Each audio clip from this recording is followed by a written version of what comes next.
مخرج نمبر 10.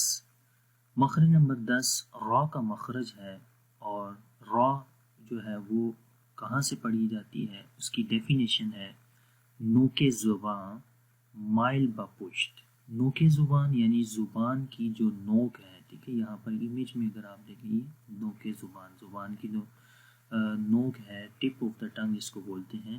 مائل با پشت مطلب کہ تھوڑا سا مائل ہوتی ہے، پیچھے کی طرف چلتی ہے، اس کی جو پشت ہے وہ مائل ہوتی ہے اور وہاں سے پڑھی جاتی ہے. اور مقابل کا تالو مطلب نوک زبان مائل و پشت ہوتی ہیں، اور پھر وہ کہاں پر لگتی ہے، مقابل کے تالو پہ، سامنے والا جو تالو ہوتا ہے. تو زبان تھوڑی سی مائل ہوگی بیک سائڈ پہ، اور پھر اس کو جو جیسے مائل ہوگی یعنی بیک سائڈ پہ تھوڑا سا مڑے گی، ٹرن ہوگی، تو پھر کیا ہوگا، اس کی بیک سائڈ کہاں پر لگے گی، مقابل کے تالو، اس کے سامنے والے تالو پہ، جیسے آپ کو یہاں پر نظر آ رہا ہوگا.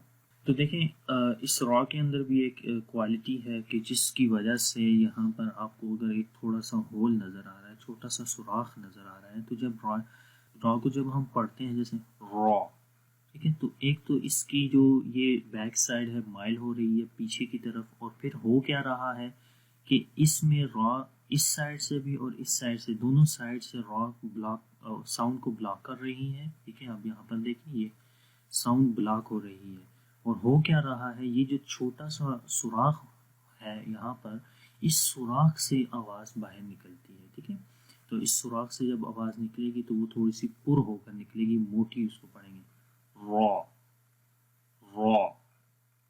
ٹھیک ہے، را، اس کو پھر پڑھیں را. ٹھیک ہے، بالکل اس سوراخ سے آواز نکلے گی، مائل با پشت ہوتی ہے، پشت کی طرف مائل ہوتی ہے، اور پھر یہی جگہ کہاں پر لگتی ہے، سامنے کے تالو پہ، جو کہ ثنایا علیہ کا. تو مثال اس کی پڑھتے ہیں، مفردات میں پڑھیں گے را زبر را. ایک اور چیز یہاں پر ذہن میں رکھیں کہ را، یہ دیکھیں ان مثالوں کے اندر گرین ہے، اور یہاں پر را سیکنڈ مثال کے اندر بلیک ہے. تو یہ اس کا مطلب یہ ہوا کہ جہاں پر را جو ہے وہ گرین ہے، وہاں پر را کو ہم موٹا پڑھیں گے، کیونکہ را ایسا حرف ہے کہ جس کو سم ٹائم کبھی ہم موٹا پڑھتے ہیں، سم ٹائم ہم اس کو باریک پڑھتے ہیں. کبھی کبھی اس کو موٹا پڑھیں گے، کبھی اس کو باریک پڑھیں گے. تو کہاں پر موٹا پڑھتے ہیں، کہاں پر باریک پڑھتے ہیں، یہ انشاءاللہ آگے والے لیسنز میں آپ کو بتاؤں گا. اگر پھر بھی آپ نے جانا صفات کے اوپر بنایا ہے کورس، وہاں پہ میں نے اس کی را کے حوالے سے بتایا ہے کہ را کو موٹا کب پڑھتے ہیں، باریک کب پڑھتے ہیں، لیکن وہ انگلش کے اندر ہے. تو اس لیے میں کہہ رہا ہوں کہ آپ یہ ویڈیوز جو ہے وہ ریگولر دیکھیں، تاکہ آپ ہمارے ساتھ ان ٹچ رہیں اور کوئی بھی چیز مس نہ ہو، اور ساری چیزیں ہم سٹیپ بائی سٹیپ لے کر آگے چلیں. ٹھیک ہے، تو پڑھتے ہیں را زبر را، را زبر را، را زیر ری. ٹھیک ہے، یہاں پر آواز باریک ہو جائے گی، ری.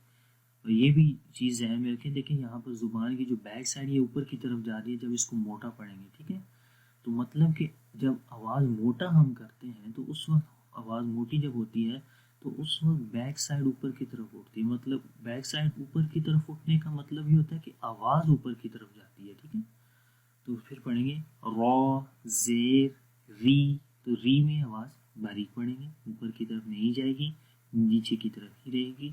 را پیش رو، تو یہاں پر رو موٹا پڑھیں گے، تو وداؤٹ سپیلنگ پڑھیں گے، بغیر جوڑ کے، را ری رو.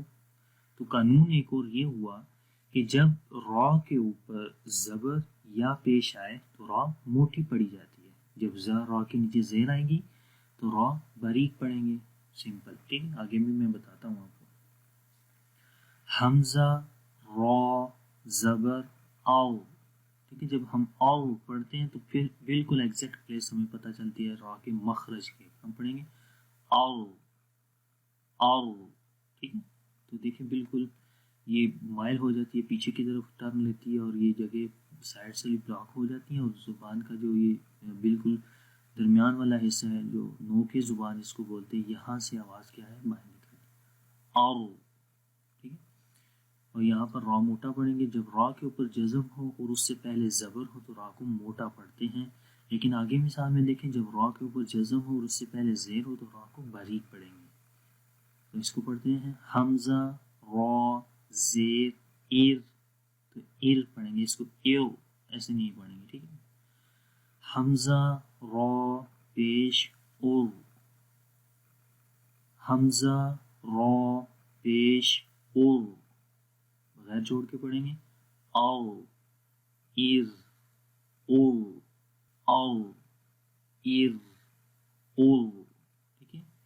فرسٹ اور لاسٹ میں را موٹا پڑھیں گے اور مڈل میں را کو باریک پڑھیں گے. اس کو پھر پڑھیں گے او ایر او.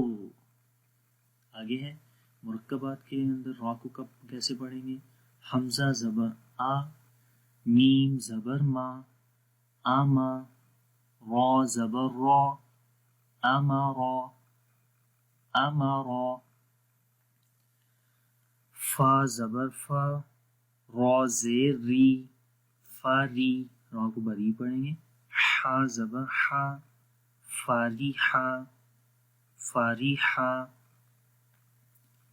دیکھیں جب بھی آپ پڑھتے ہیں، کوئی بھی مثال پڑھیں گے کسی بھی حرف کی، تو وہاں پر باقی حروف کا بھی دھیان رکھنا ہے، ٹھیک ہے. ہا کا ہم نے مخرج پڑھا middle of the throat، گلے کا درمیان والا حصہ، تو وہاں پر ہا کا مخرج، تو ہر حرف کی آواز کو دوسرے حرف سے جدا کر کے پڑھنا ہے، اس کی کوالٹیز کے ساتھ، ٹھیک ہے، تاکہ ہر حرف کی آواز کلیئر آئے. آگے ہے کاف زبر کا، را پیش رو، کارو، میم زبر ما، کاروما، کاف کو باریک پڑھیں گے، را کو موٹا پڑھیں گے. کاروما کارو کارو کاروما. یا را زبر یاو، زا پیش زو، یارزو، قاف پیش قو، یارزقو یارزقو. حمزہ پیش او، میم را زیر مر، اومر، تا پیش تو، اومر تو اومر تو. نون را پیش نو، سین زیر سی، نو سی. لام زبر لا، نو سیلا نو سیلا. تو یہ را کی ہیں مثالیں. یہاں پر آپ را کو پریکٹس کریں، را کو کب موٹا پڑھتے ہیں کب باریک پڑھتے ہیں. کچھ یہاں پر لکھی ہیں کچھ نہیں لکھی، اور جو نہیں لکھی وہ انشاءاللہ اگلے لیسنز میں ہم پڑھیں گے. جب مخارج اور صفات کے کورس ختم ہوں گے تو انشاءاللہ یہ آگے مخارج بلکہ صفات کے کورس کے اندر یہ ہم را کے حوالے سے پڑھیں گے کہ را کو کب موٹا پڑھتے ہیں کب باریک پڑھتے ہیں. کیوں؟ کیونکہ یہ را کی کوالٹیز ہیں، صفات ہیں. تو صفات کا کورس جو ہم شروع کریں گے مخارج کے بعد، تو اس کے اندر انشاءاللہ ہم پڑھیں گے. تو امید کرتا ہوں کہ را کے بارے میں آپ کو را کا مخرج آپ کو آ گیا ہوگا اور اس کی آواز کیسے رہتی ہے. آپ اس کی پریکٹس کریں. جب بھی قرآن پاک پڑھیں تو غور سے پڑھیں را کو کہاں سے پڑھا جاتا ہے. تو انشاءاللہ امید ہے کہ آپ کو یہ سمجھ بھی آ گئی ہوگی. اگر آپ کو